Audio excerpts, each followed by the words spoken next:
Chapter 1. Stupid and Rich, Clever and Poor. What can you say about a 25-year-old girl who died? You can say that she was beautiful and intelligent. She loved Mozart and Bach and the Beatles and me. Once, when she told me that, I asked her who came first. She answered, smiling, "Like in the ABC." I smiled too. But now I wonder, was she talking about my first name? If she was, I came last, behind Mozart. Or did she mean my last name? If she did, I came between Bach and the Beatles. But I still didn't come first. That worries me terribly now. You see, I always had to be number one. Family pride, you see. In the autumn of my last year at Harvard University, I studied a lot in the Radcliffe Library. The library was quiet. Nobody knew me there, and they had the books that I needed for my studies. The day before an examination, I went over to the library desk to ask for a book. 2 girls were working there. One was tall and sporty. The other was quiet and wore glasses. I chose her and asked for my book. She gave me an unfriendly look. "Don't you have a library at Harvard?" she asked. "Radcliffe let us use their library," I answered. "Yes, Preppy, they do. But is it fair? Harvard has 5 million books. We have a few thousand." Oh dear, I thought. A clever Radcliffe girl. I can usually make girls like her feel very small. But I needed that damn book, so I had to be polite. "Listen, I need that damn book." "Don't speak like that to a lady, Preppy." "Why are you so sure that I went to prep school?" She took off her glasses. "You look stupid and rich," she said. "You're wrong," I said. "I'm actually clever and poor." "Oh, no, Preppy," she said.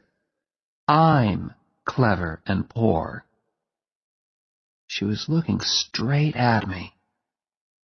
All right, she had pretty brown eyes. And, okay, perhaps I looked rich. But I don't let anyone call me stupid. "What makes you so clever?" I asked. "I'm not going to go for coffee with you," she said. "Listen, I'm not going to ask you." "That," she said, "is what makes you stupid." Let me explain why I took her for coffee. I got the book that I wanted, didn't I? And she couldn't leave the library until closing time.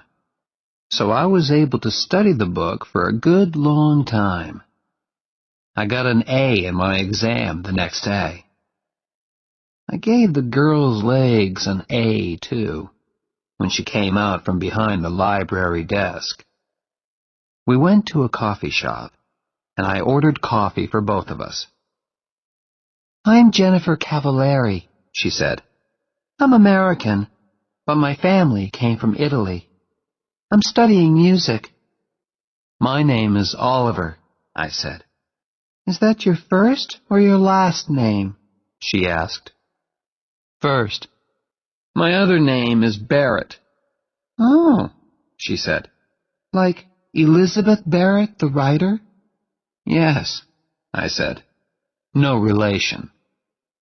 I was pleased that she hadn't said, "Barrett, like Barrett Hall."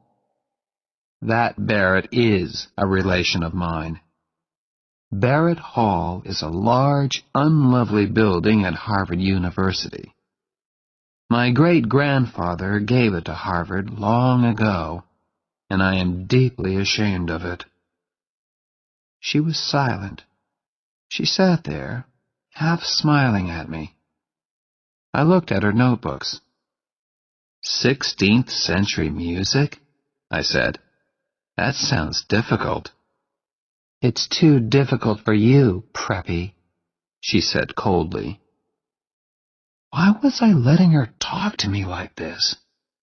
Didn't she read the university magazine? Didn't she know who I was?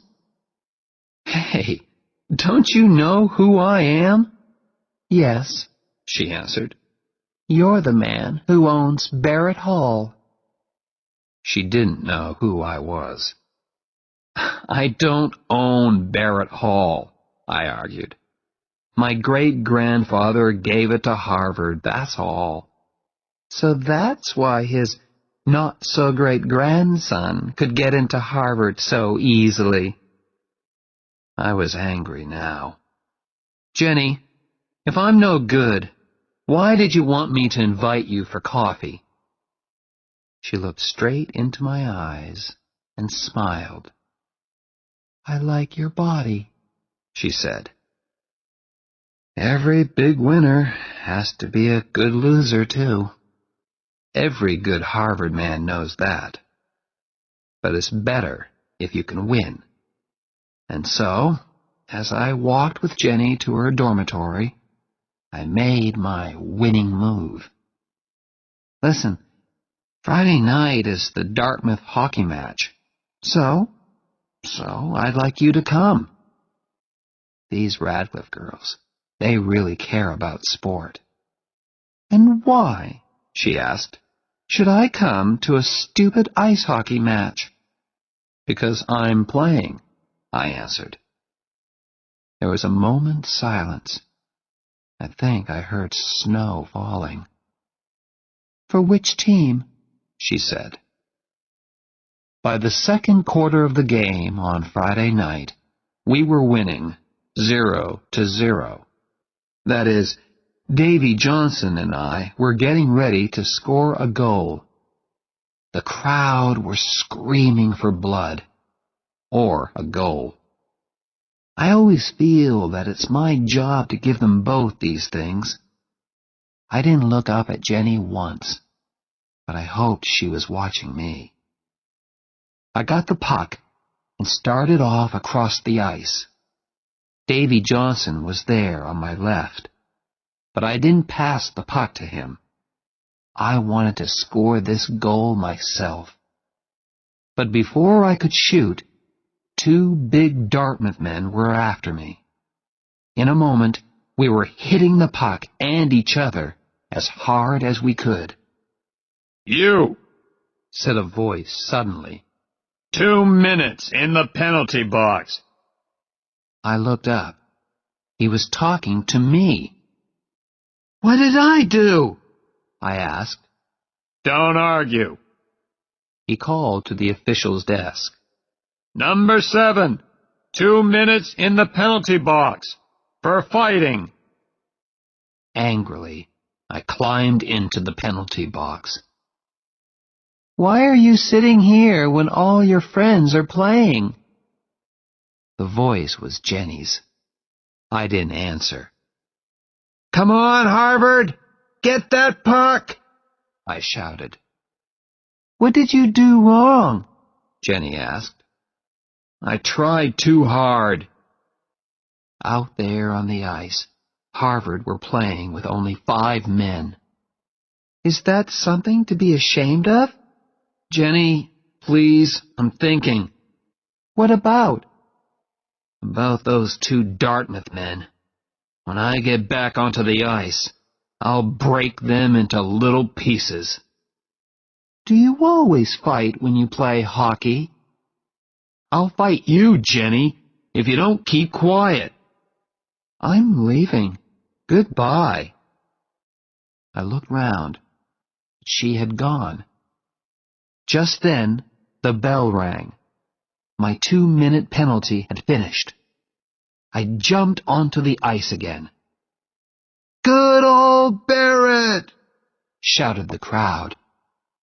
Jenny will hear them shouting for me, I thought. But where was she? Had she left? As I went for the puck, I looked up into the crowd. Jenny was standing there. I took the puck and went towards the goal line. 2 Dartmouth players were coming straight at me. "Go, Oliver, go! Knock their heads off!"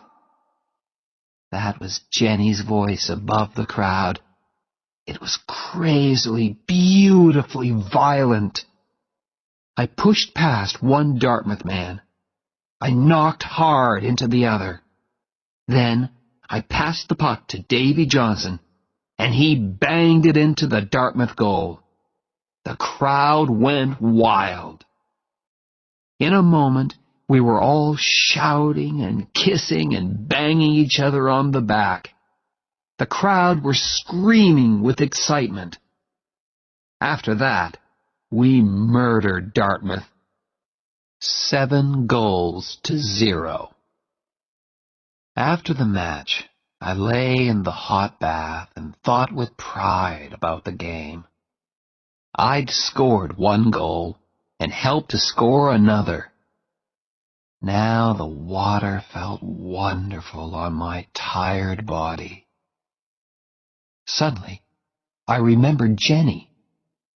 Was she still waiting outside? I hope so. I jumped out of that bath and dressed as fast as I could. Outside, the cold winter air hit me. I looked round for Jenny. Had she walked back to her dormitory alone? Suddenly, I saw her.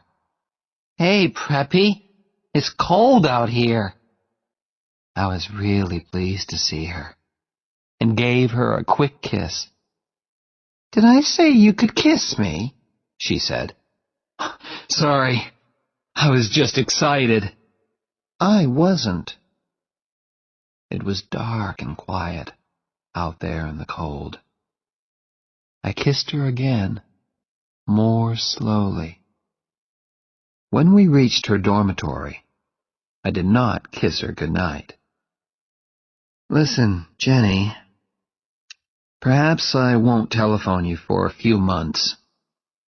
She was silent for a moment. "Why?" she asked at last. "But perhaps I'll telephone you as soon as I get back to my dorm." I turned and began to walk away.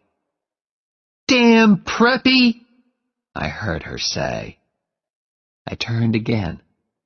From 20 feet away, I scored another goal. You see, Jenny, that's the kind of thing you say. And when other people do it to you, you don't like it. I wished I could see the look on her face, but I couldn't look back. My pride wouldn't let me. When I returned to my dorm, Ray Stratton was there. He and I slept in the same room. Ray was playing cards with some of his football-playing friends. "Hello, Ollie," said Ray. "How many goals did you score?" "I scored 1, and I made 1, I answered. "With Cavalieri?" "That's none of your business," I replied quickly. "Who's Cavalieri?" asked one of the footballers. "Jenny Cavalieri. Studies music. Plays the piano with the music group." "What does she play with Barrett?" Everyone laughed. "Get lost," I said, as I entered my room. There I took off my shoes, lay back on my bed, and telephoned Jenny's dormitory. "Hey, Jen," I said softly. "Yes?" "I think I'm in love with you." She was silent for a few moments. Then she answered very softly, "Oliver, You're crazy. I wasn't unhappy or surprised. Chapter 2. Blood and Stone. A few weeks later, I was hurt in the hockey match at Cornell University. My face was badly cut, and the officials gave me the penalty for starting the fight. 5 minutes. I sat quietly in the penalty box while the team manager cleaned the blood off my face. I was ashamed to look out onto the ice, but the shouts of the crowd told me everything. Cornell scored a goal. The score was 3-3 now. Damn, I thought. We're going to lose this match because of me. Across the ice, among the crowd, I saw him. My father. Old Stony Face. He was looking straight at me.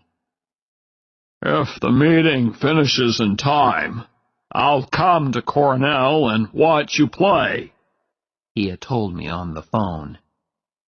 And there he was, Oliver Barrett III. What was he thinking about? Who could say? Why was he here? Family pride, perhaps. Look at me. I am a very busy, important man, but I have come all the way to Cornell just to watch my son play in a hockey match. We lost 6-3. After the match, the doctor put 12 stitches in my face.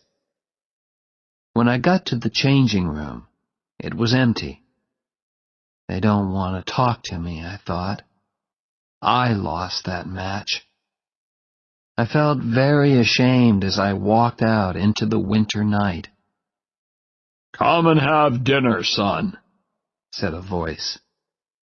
It was old Stony Face. At dinner, we had one of our non-conversations. We spoke to each other, but didn't actually say anything. These non-conversations always started with, "How have you been, son?" and ended with, "Is there anything I can do for you?" How have you been, son? My father began. Fine, sir. Does your face hurt? No, sir. It hurt terribly. Next, old Stony Face talked about playing the game. All right, son. You lost the match. How clever of you to notice, Father. But, after all, in sport, the important thing is the playing, not the winning. Wonderful, I thought. Father was chosen for the Olympic Games, and now he says winning is not important.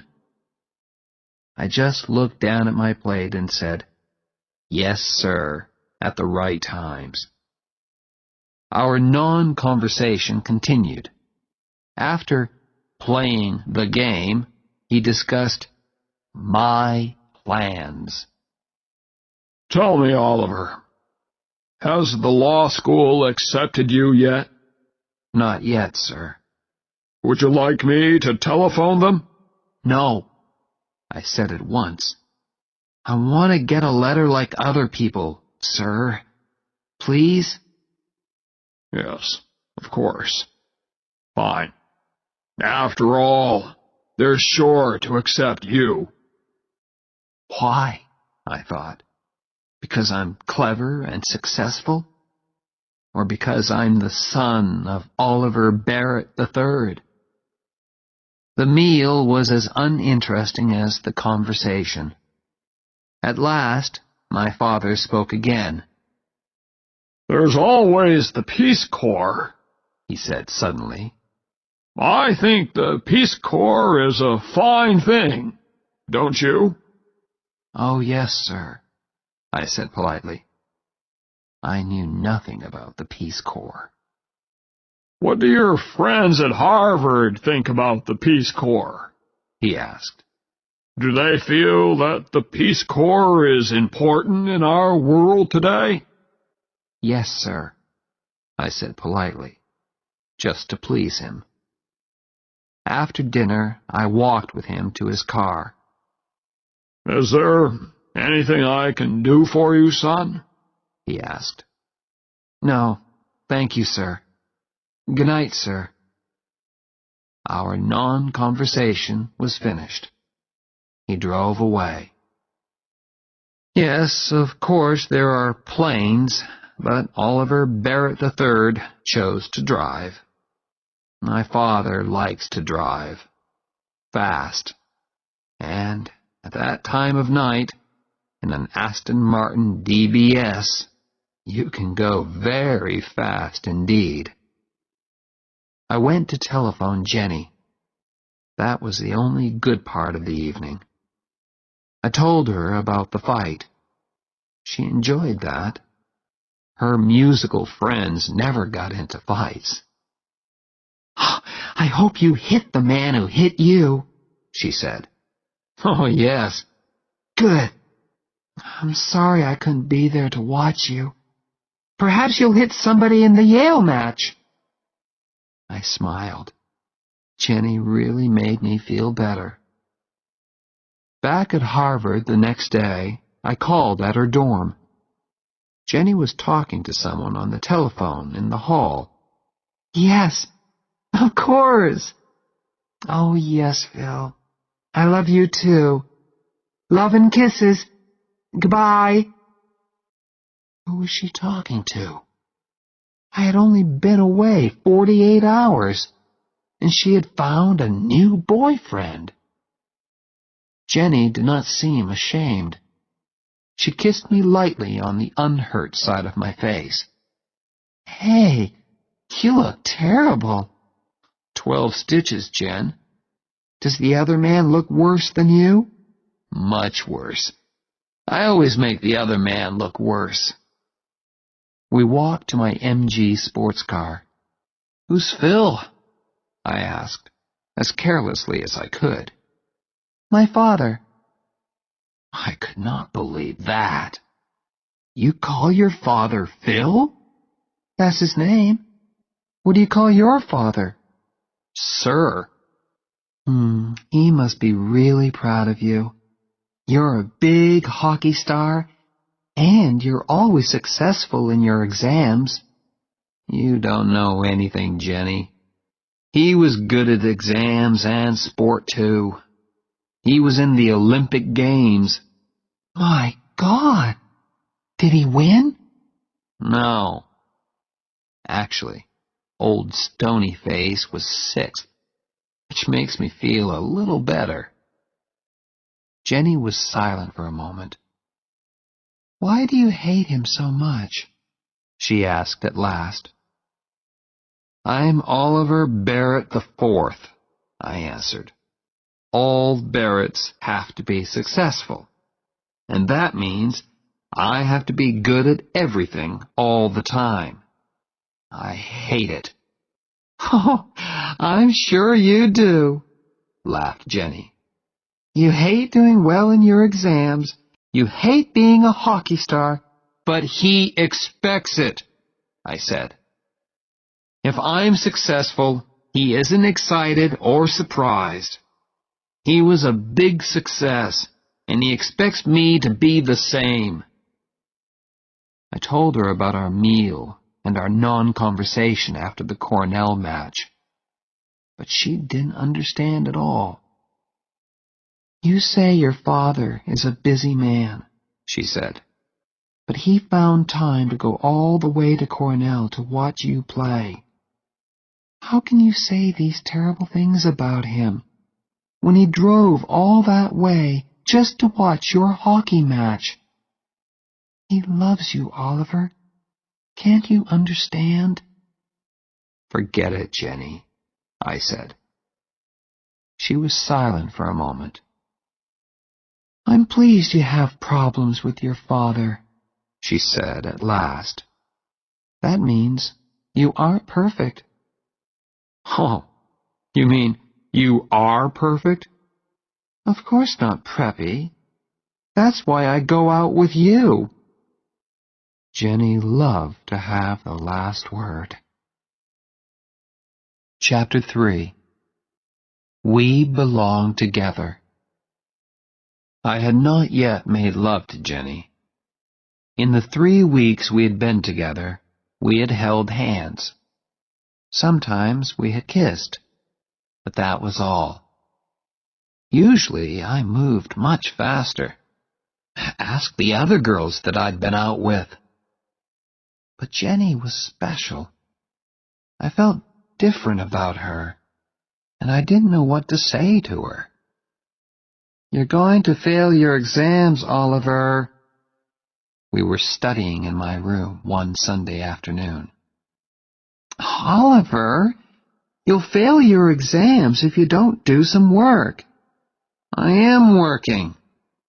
No, you aren't. You're looking at my legs. Only once every chapter. That book has very short chapters. Listen, you aren't as good-looking as all that. I know, but you think I am, don't you? Damn it, Jenny.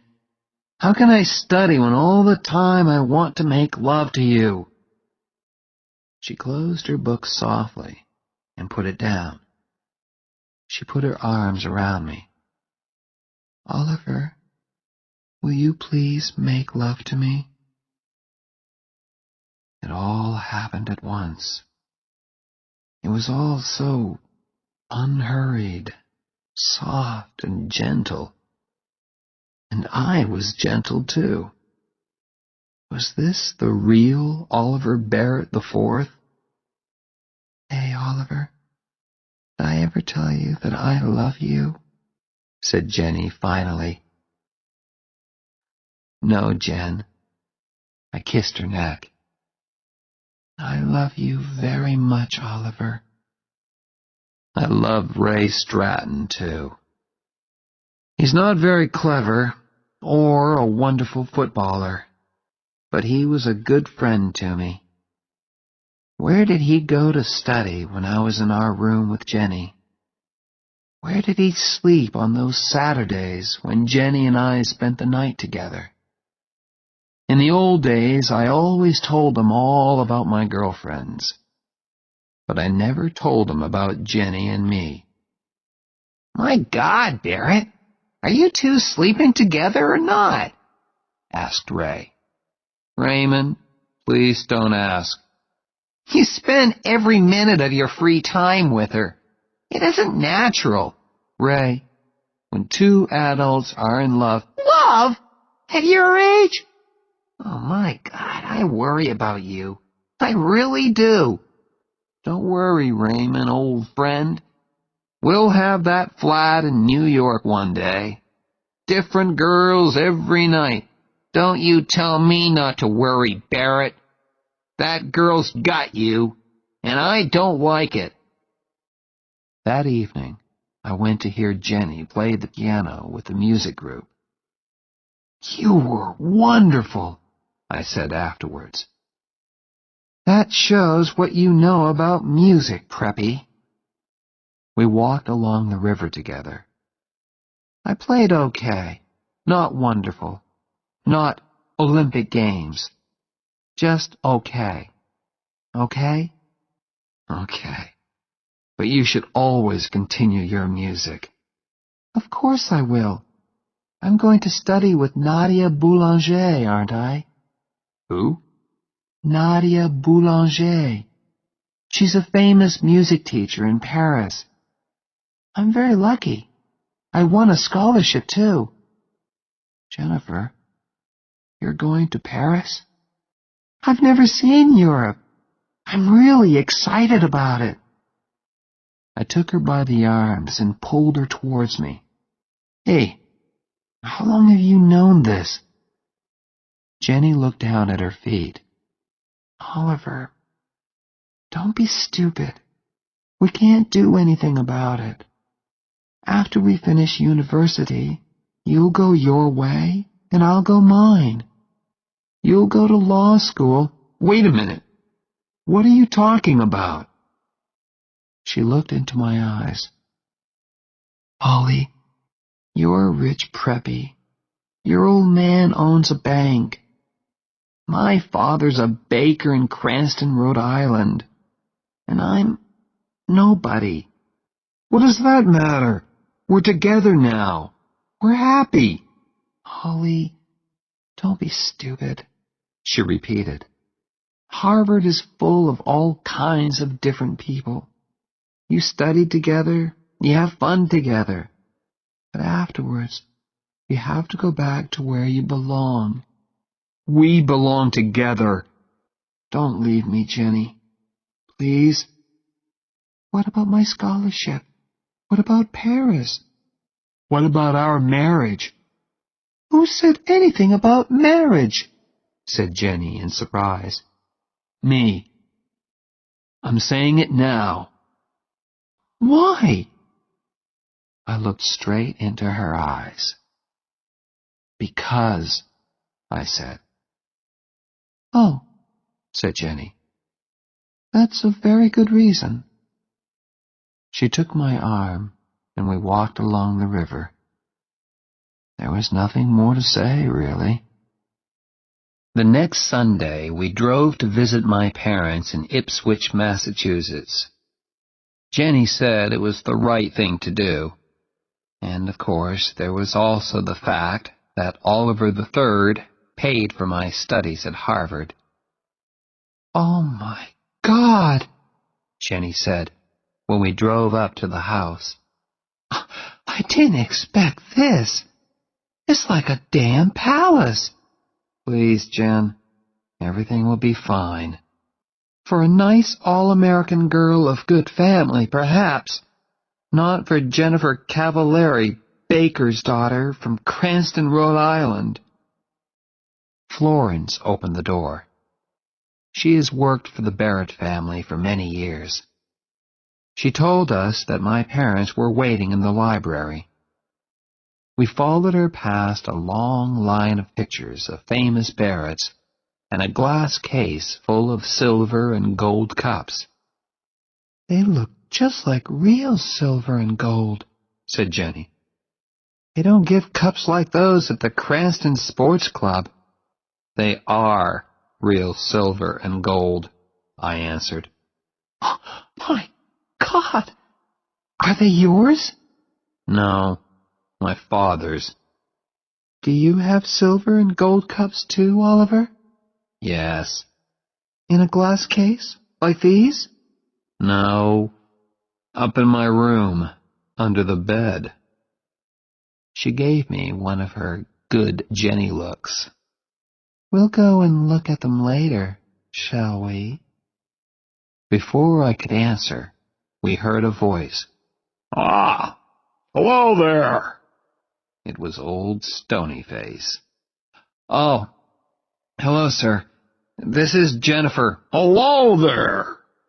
He shook her hand before I could say her full name. There was a smile on his usually rock-like face. Do come in and meet Mrs. Barrett, my wife, Allison. This is Jennifer. Cavallari, I said. The first and only time I got her damn name wrong. Cavallari, said Jenny politely. Mother and Jenny shook hands. All through dinner, Mother kept the polite small talk going. So, your people are from Cranston, Jennifer? Said my mother. Mostly. My mother came from Fall River. Oh, the Barretts have factories at Fall River, said Oliver III. Where they cheated their workers for centuries, said Oliver IV. In the 19th century, said Oliver III. What about the plans to put automatic machines in the factories, said Oliver IV. What about coffee? my mother said quickly. We moved back into the library. We sat there with nothing to say to each other. So I started a new non-conversation. "Tell me, Jennifer," I said, "what do you think about the Peace Corps?" She looked at me in surprise. "Oh, have you told them, O.B.?" asked my mother. "It isn't the time for that, my dear," said Oliver Barrett III, with an ask me look on his face. What's this, Father?" I asked, just to please him. "Oh, nothing important, son." "I don't know how you can say that," said my mother. She turned to me. "Your father is going to be head of the Peace Corps." "Oh," I said. "Oh," said Jenny, in a different, happier kind of voice. "Well done, Mr. Barrett." She gave me a hard look. "Yes. Well done, sir," I said at last. Chapter 4. Two different kinds of father. "Jenny, he isn't going to be president of the USA after all." We were driving back to Harvard. "You still weren't very nice to him about it, Oliver." "I said well done." "Huh! Oliver, why are you so unkind to your father? You hurt him all the time." "It's impossible to hurt Oliver Barrett III. "No, it isn't. If you marry Jennifer Cavallari... Oliver, I know you love me, but in a strange way you want me because I'm not a suitable woman for a Barrett to marry. You are rebelling against your father." My father said the same thing a few days later when we had lunch together at the Harvard Club in Boston. "Son, you're in too much of a hurry. The young lady herself is fine. The problem is you. You are rebelling, and you know it." "Father, what worries you most about her? That she's Italian, or that she's poor?" "What do you like most about her?" "I'm leaving." "Stay and talk like a man." I stayed. Old Stonyface like that. He's won again, I thought angrily. "Wait a while, son," Oliver Barrett III continued. "That's all I ask. Finish law school." "Why do I have to wait?" I was rebelling now. "Oliver, you are still under 21. In the eyes of the law, you are not yet an adult." "Stop talking like a lawyer, damn it!" "If you marry her now, you will get nothing from me." "Father, you've got nothing that I want." I walked out of his club and out of his life. After that, I was not looking forward to meeting Jenny's father. She was his only child, and her mother was dead. She meant a lot to him. I could see a lot of problems there. And I was penniless. How is Mr. Cavallari going to feel, I thought, when he hears that young Barrett can't support his daughter? Worse, she will have to work as a teacher to support him while he is at law school. As we drove down to Cranston on that Sunday in May, I worried a lot about Mr. Cavallari's feelings. "Tell me again, Jen." "Okay. I telephoned him and he said okay." "But what does he mean by okay?" "Are you trying to tell me that Harvard Law School has accepted a man who doesn't know the meaning of okay?"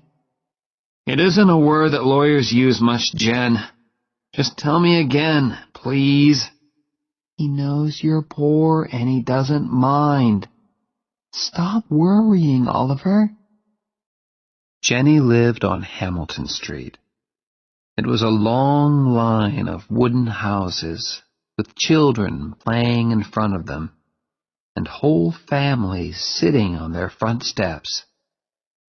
I felt like a stranger in a strange land as I parked the MG outside 189A Hamilton Street. Mr. Cavallari's handshake was warm and strong. "How do you do, sir?" I said. "I'm Phil," he said. "Phil, sir."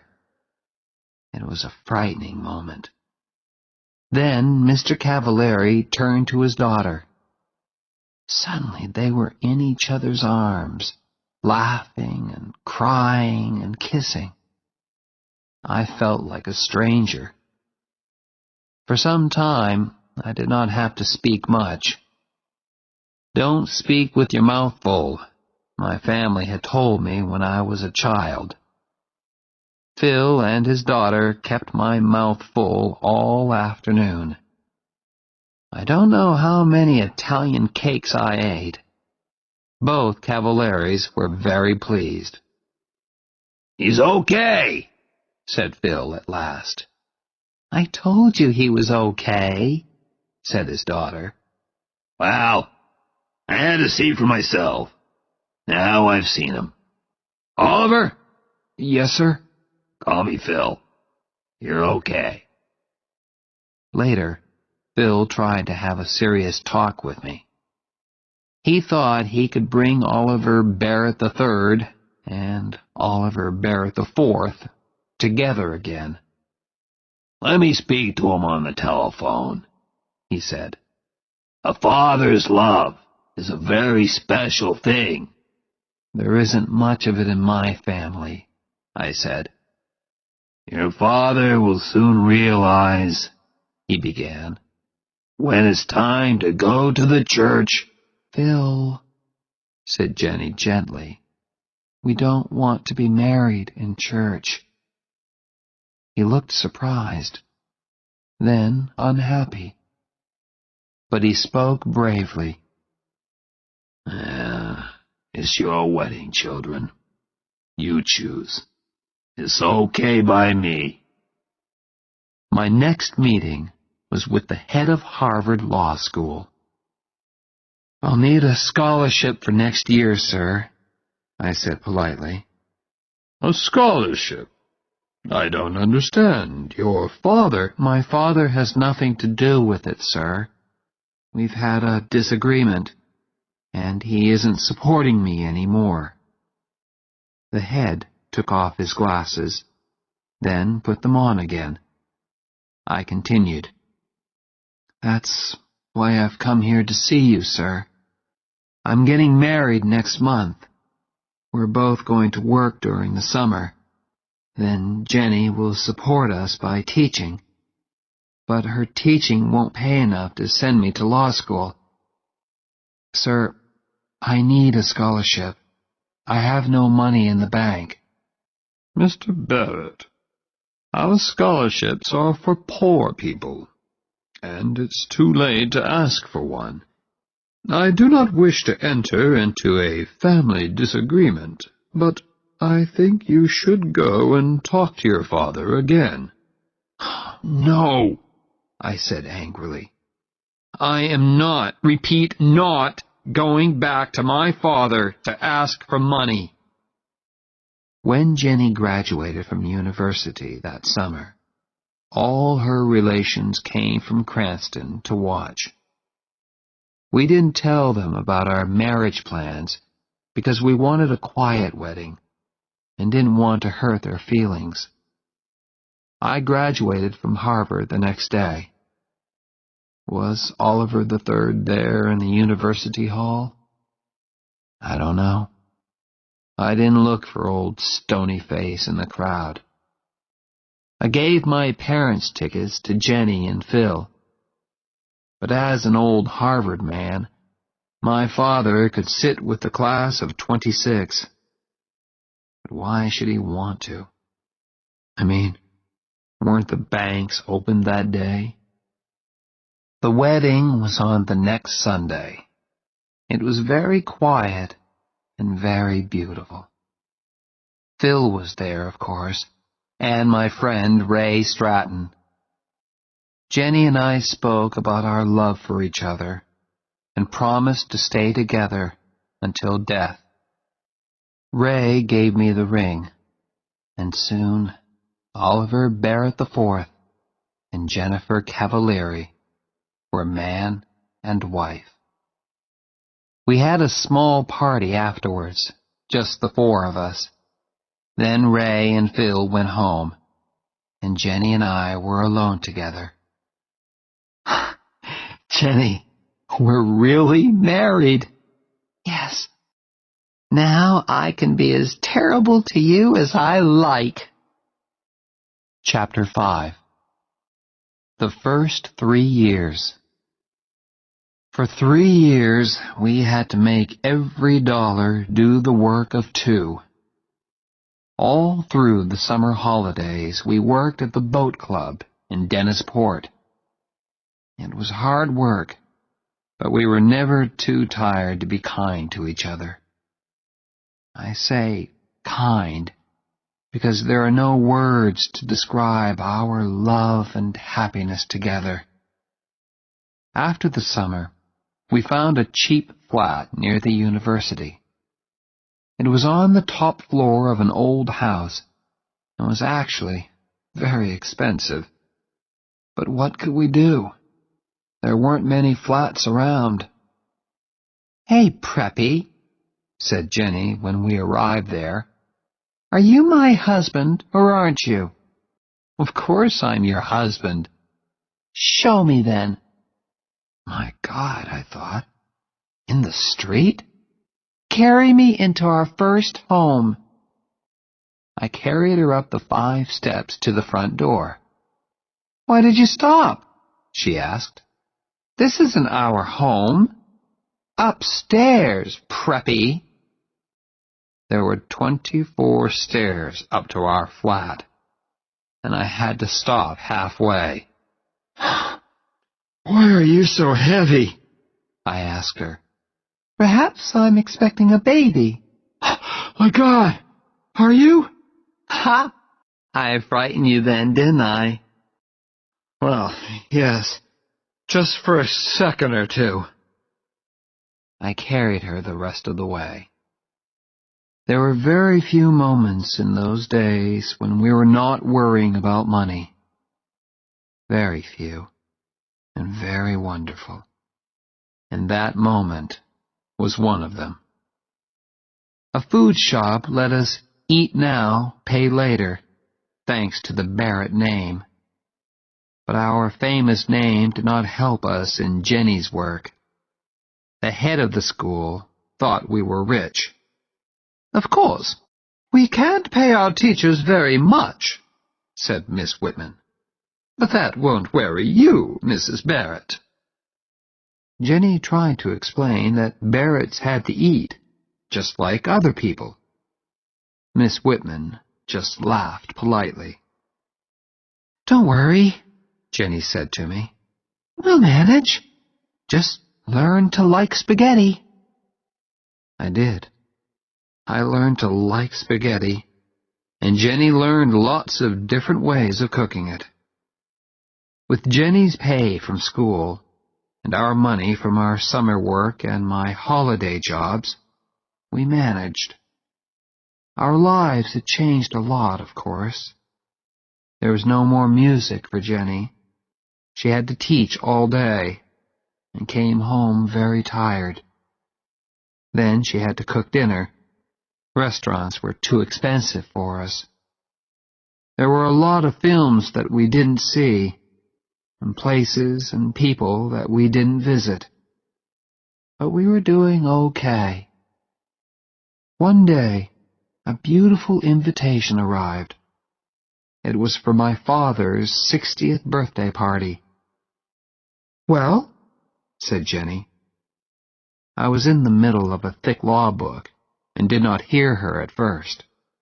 "Oliver, he's reaching out to you." No, he isn't. My mother wrote it. Now be quiet, I'm studying. I've got exams in 3 weeks. Ollie, think. 60 years old, damn it. How do you know that he'll still be alive when you decide to forget your disagreement? I don't know, and I don't care. Now let me get on with my work. One day, said Jenny, when you're having problems with Oliver V, our son won't be called Oliver. You can be sure of that, I said angrily. You can call him Bozo if you like, but that child will feel bad about you because you were a big Harvard sportsman, and by the time he goes to university, you'll probably be a big, important lawyer, she continued. Oliver, your father loves you in the same way as you will love Bozo. But you Barretts are so full of pride. You'll go through life thinking that you hate each other. Now, what about that invitation? Write them a nice letter of refusal. Oliver, I can't hurt your father like that. What's their telephone number? I told her, and was at once deep in my law book again. I tried not to listen to her talking on the telephone, but she was in the same room after all. Suddenly I thought, how long does it take to say no? Ollie! Jenny had her hand over the telephone mouthpiece. Ollie, do we have to say no? Yes, we do. And hurry up, damn it! I'm terribly sorry, she said into the telephone. She covered the mouthpiece again and turned to me. He's very unhappy, Oliver. Can you just sit there and let your father bleed? Stones don't bleed, Jen. This isn't one of your warm, loving Italian fathers. Oliver, can't you just speak to him? Speak to him? Are you crazy? She held the telephone towards me. She was trying not to cry. I will never speak to him. Ever, I said. Now she was crying, very quietly. Then she asked me once more. From me, Oliver? I've never asked you for anything. Please? Couldn't do it. Didn't Jenny understand? It was just impossible. Unhappily, I shook my head. Then Jenny spoke to me, quietly and very angrily. You have no heart, she said. She spoke into the telephone again. Mr. Barrett, Oliver wants you to know. She was crying, so it wasn't easy for her. Oliver loves you very much, she said, and put the telephone down quickly. I don't know why I did it. Perhaps I went crazy for a moment. Violently, I took the telephone and threw it across the room. Damn you, Jenny! Why don't you get out of my life? I stood still for a second. My God, I thought, what's happening to me? I turned to look at Jenny, but she had gone. I looked round the flat for her. Her coat was still there, but she had disappeared. I ran out of the house and searched everywhere for her. The law school library, Radcliffe, the music school. Was she in one of the music rooms? I heard somebody playing the piano, loudly and very badly. Was it Jenny? I pushed the door open. A big Radcliffe girl was at the piano. What's the matter? she asked. Nothing, I answered, and closed the door again. Where had she gone? I felt terrible. I searched the university, the streets, and the cafes. Nothing. Had she taken a bus to Cranston, perhaps? At midnight, I found a telephone box and called Phil. Hello? He said sleepily. What's the matter? Is Jenny ill? My God, I thought. She isn't there. She's fine, Phil. I just called to say hello. You should call more often, damn it, he said. Is Cranston so far away that you can't come down on a Sunday afternoon? We'll come. Some Sunday, Phil. I promise. Don't give me that. Some Sunday indeed. This Sunday, Oliver. Yes, sir. This Sunday. And next time you telephone, I'll pay, damn it. Okay? He put down the telephone.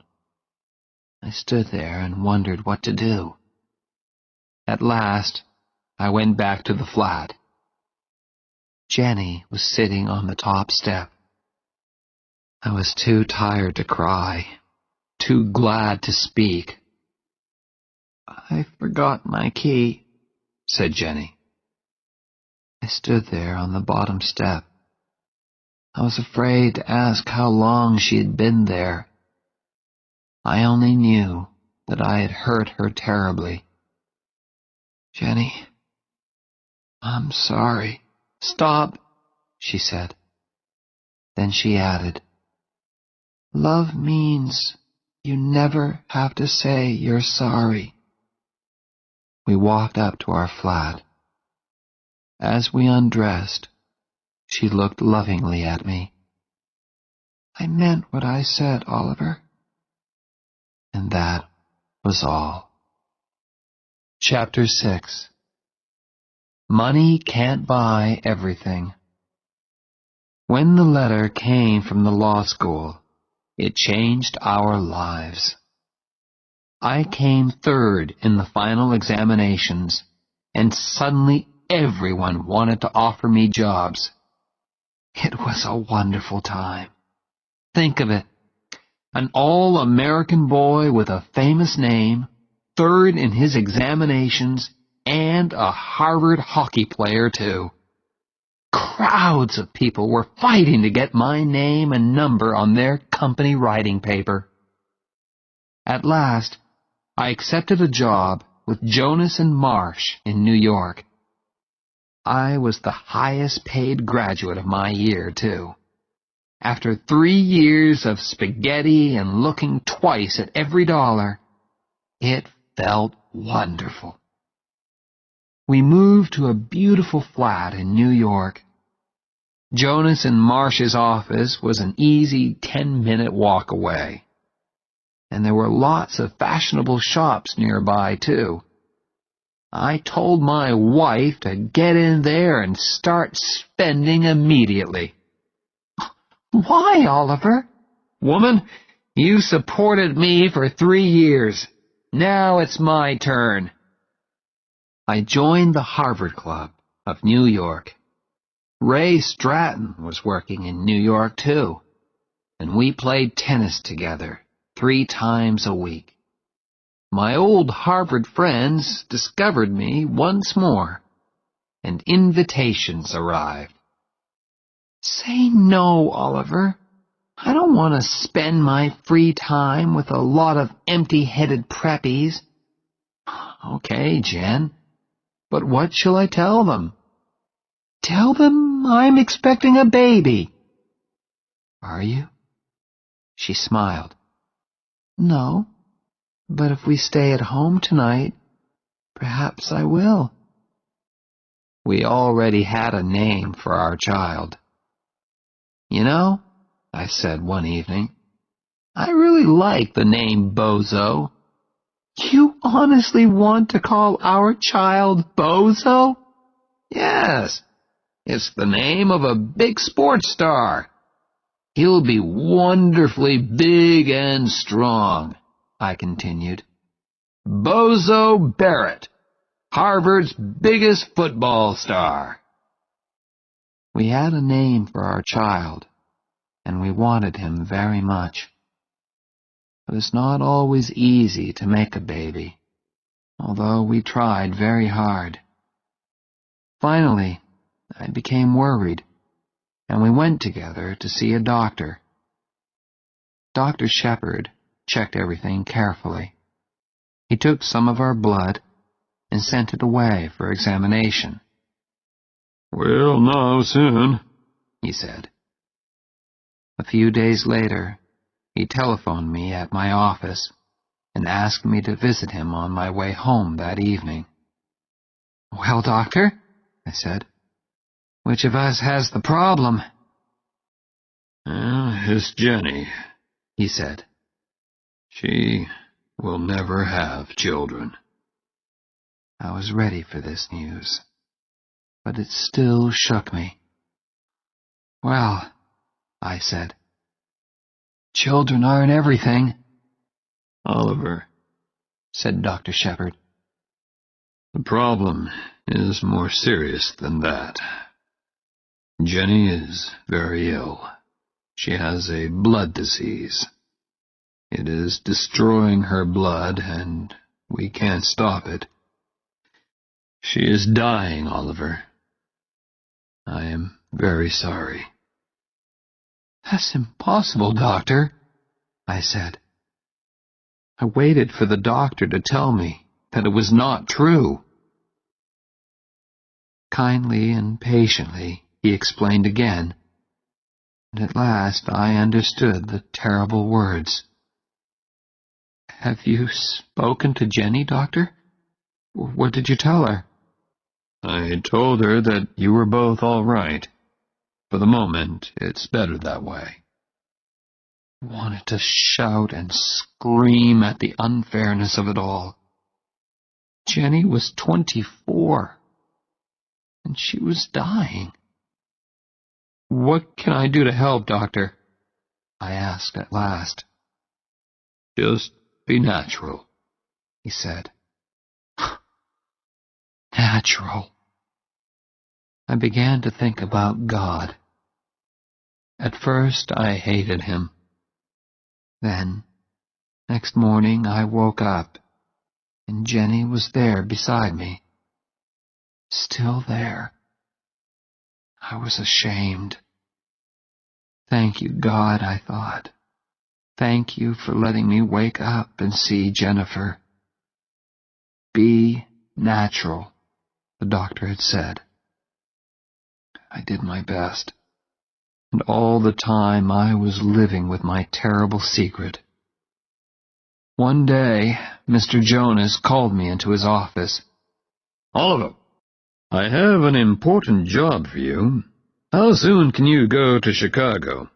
You can take one of the younger men with you." One of the younger men? I was the youngest man in the office. I understood the message. "Oliver, although you are still only 24, you are one of our top men." Thank you, sir," I said, "but I can't leave New York just now." I had decided not to tell anyone about my troubles. I wanted to keep my secret as long as possible.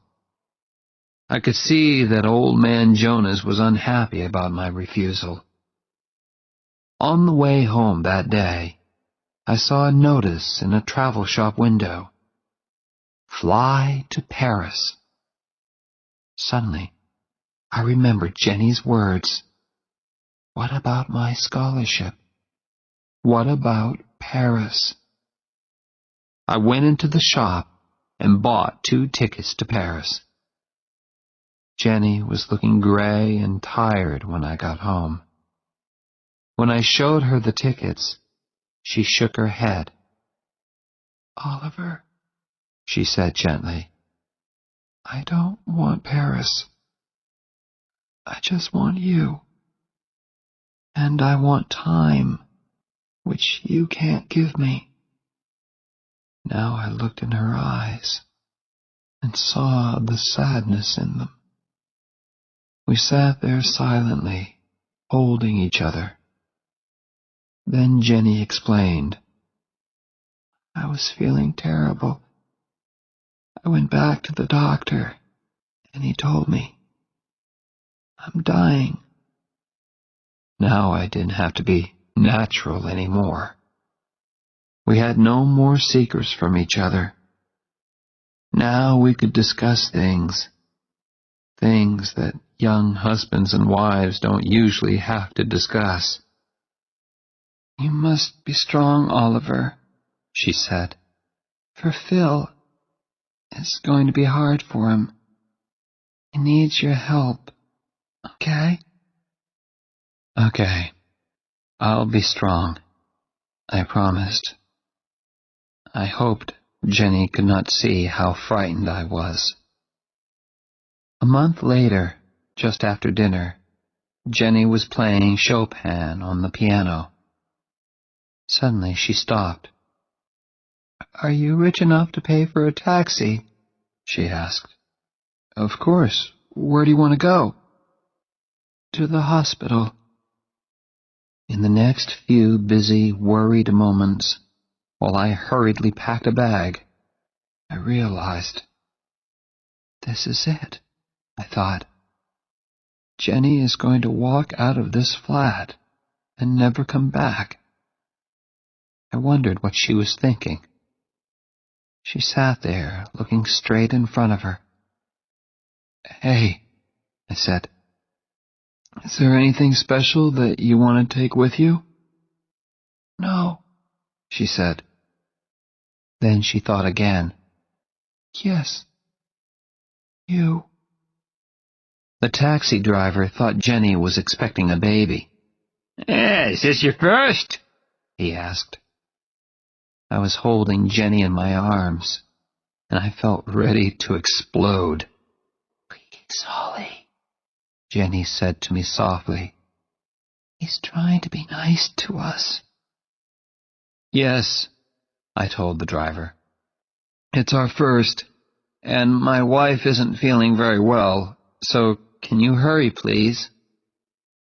He got us to the hospital in 10 minutes. Good luck, he called as he drove away. Jenny thanked him. She was having trouble walking. I wanted to carry her, but she said clearly, Not this time, Preppy. So we walked. Have you got health insurance? They asked us in the hospital. No. We had never thought about buying insurance.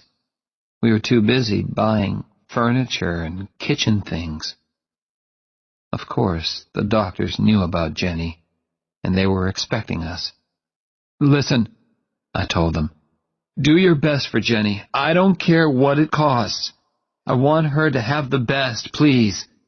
I've got the money. Chapter 7. Strong men don't cry. I jumped into my MG and drove through the night to Boston. I changed my shirt in the car before I entered the offices on State Street. It was only 8 o'clock in the morning, but several important-looking people were waiting to see Oliver Barrett III. His secretary recognized me and spoke my name into the telephone. My father did not say, "Show him in." Instead, the door opened, and he came out to meet me.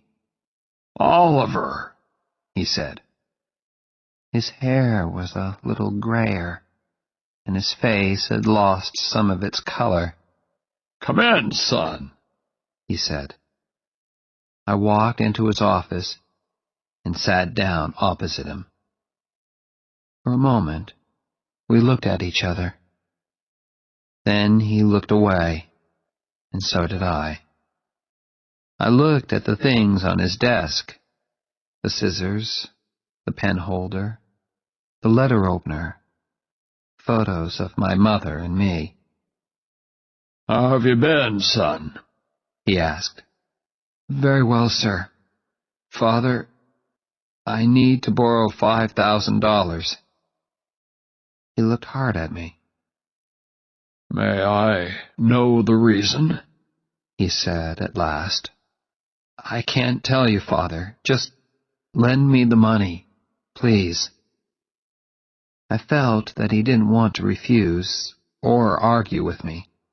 He wanted to give me the money, but he also wanted to talk. Don't they pay you at Jonas and Marsh? Yes, sir. So he knows where I work, I thought. He probably knows how much they pay me, too. And doesn't Jennifer teach, too? Well, I thought, he doesn't know everything. Please leave Jennifer out of this, Father. This is a personal matter. A very important personal matter. Have you got a girl into trouble? He asked quietly. Yes, I lied. That's it. Now give me the money. Please. I think he knew that I was lying, but I don't think he wanted to know my real reason for wanting the money. He was asking because he wanted to talk. He took out his checkbook and opened it slowly. Not to hurt me, I'm sure, but to give himself time. Time to find things to say. Things that would not hurt the two of us. He finished writing the check, took it out of the checkbook, and held it out towards me. When I did not reach out my hand to take it, he pulled back his hand and placed the check on his desk. He looked at me again. Here it is, son, the look on his face seemed to say. But still he did not speak. I did not want to leave either, but I couldn't think of anything painless to say. And we couldn't sit there, wanting to talk, but unable to look at each other. I picked up the check and put it carefully into my shirt pocket. I got up and went towards the door. I wanted to thank my father for seeing me when several important people were waiting outside his office. If I want, I thought, he will send his visitors away, just to be with me. I wanted to thank him for that, but the words refused to come.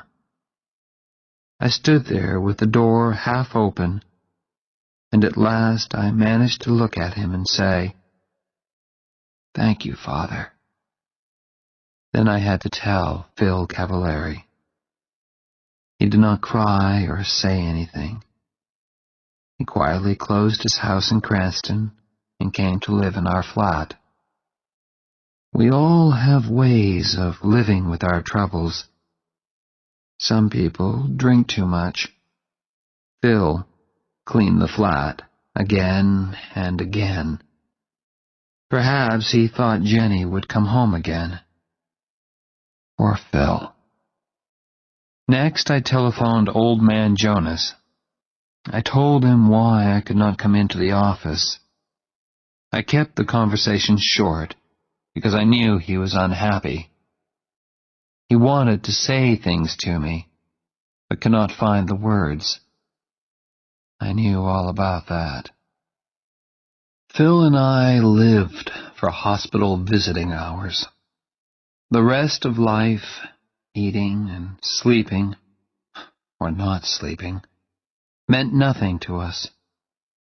One day in the flat, I heard Phil saying, very quietly, "I can't take this much longer." I did not answer him.